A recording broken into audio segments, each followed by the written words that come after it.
Revolut, how to send money to friends. Hey everyone, welcome back to our channel. In today's video, I will guide you on how you can send money to friends from Revolut, so make sure to watch the video till the very end. If you would like to send money to your friends on Revolut, all you have to do is go ahead and then first of all, make sure to launch the Revolut application here.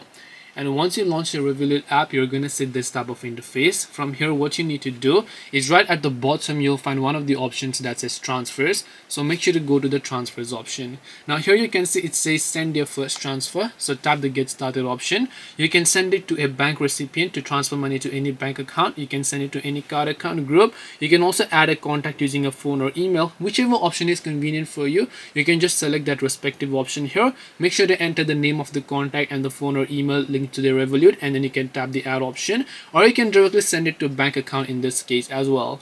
This way you should be able to go ahead and then actually send money to friends on Revolut. Hope this video was very helpful. If you have got any more questions, then feel free to also leave them down below.